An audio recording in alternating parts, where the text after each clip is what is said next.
Hey everyone, I'm Ant. Welcome to another video. Now, recently we've been covering sections of the River Maun in Nottinghamshire, and today I've gone a little bit further. So last time out we went to find Robin Hood's cave, didn't we? If you've seen that one.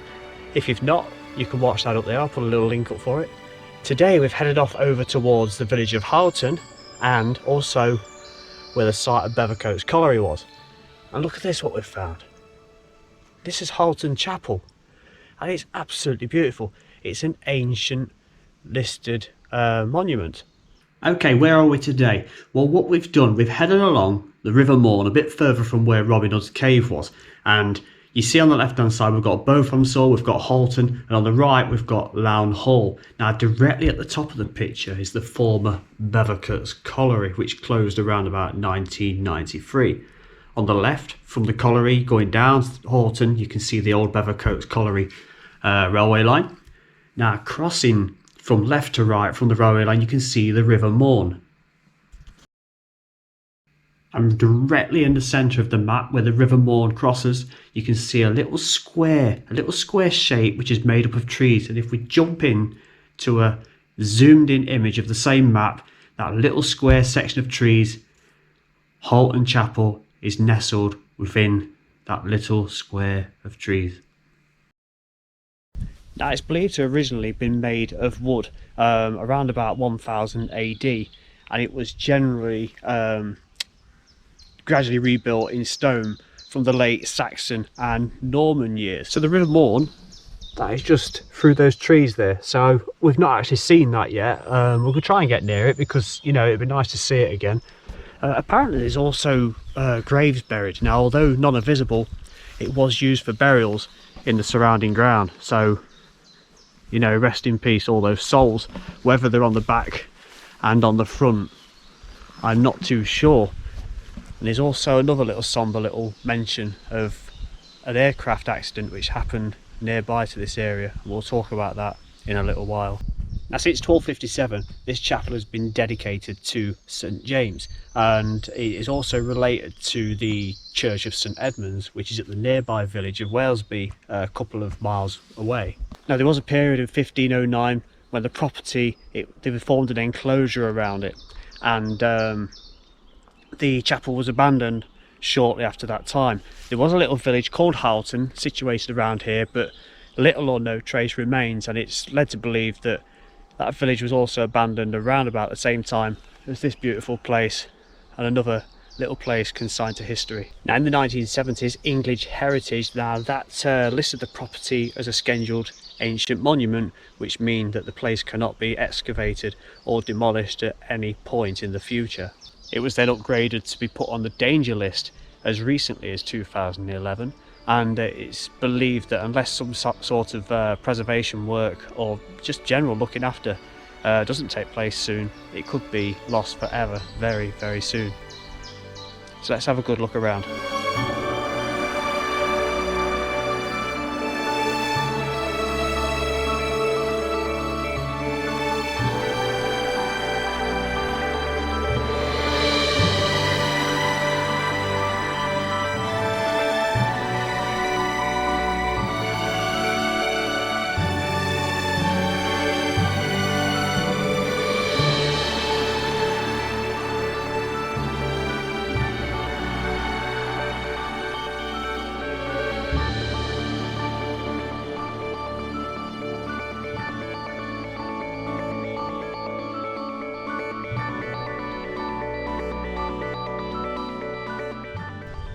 So what was probably some sort of entrance way, it's the only way I can really see in as it would have been, because we've got the sealed wall all the way around there. It looks like there was probably a window just there. Look at these fine archways. Now it looks like they've probably been filled in at a later date, maybe, I don't know. I love this window. It's got the arched roofing. That looks like it's been recently put in, doesn't it? That's quite modern, that is. That's been up to date and repaired. Let's move along to the next one. That also has had some attention, hasn't it? So that's really good. Let's take ourselves around this way. There's some sort of stone pillar there, look. You've got to assume that is connected to this one on the opposite side, so there probably was a transition into another room just here. Looks like there's been some repointing or whatever you call it just along there within the last couple of decades. I'm not sure what that would have been for. Look at the stone behind that. There's a few spiders living in there. Moving on. It looks like we're going through another kind of transition into another room. So you've got that huge block of stone there with a curve to it, and again on the other side. So that's up to the same level as the one on the other side, but we're going a lot further up. Look at this. That's lovely, isn't it? On the outside then, so this is some other kind of room, probably a window just here, it's collapsed.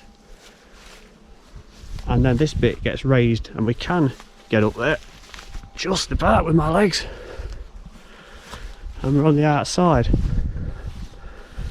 A little bit of iron probably there, not sure what that's been put in there to reinforce it, I suppose. And we can see that that's all been recently re-engineered just there, hasn't it? Look at that. Yeah, it's absolutely fantastic. Look at that, that's so cute. Quite a bit of erosion down here. I was fortunate enough to come across this old image which appears to be dated from 1913, and if you look on the right hand side you can just make out those three little arch sections in the walls and the obvious sign of where the tower was at the far end.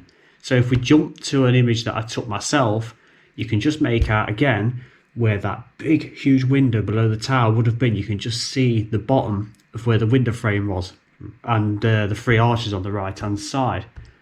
If we jump over to this image, we're looking straight head on to where the tower would have been. The three arches again on the right hand side, and you can just imagine where that tower once was stood. I believe this was demolished for safety reasons. So jumping back to that original old image, it completely makes sense roughly what this beautiful structure once looked like.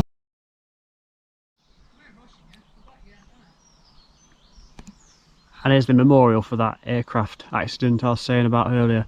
It's in the memory of the crews of two Wellington MKX bombers which crashed near this site. They gave their tomorrows for our todays.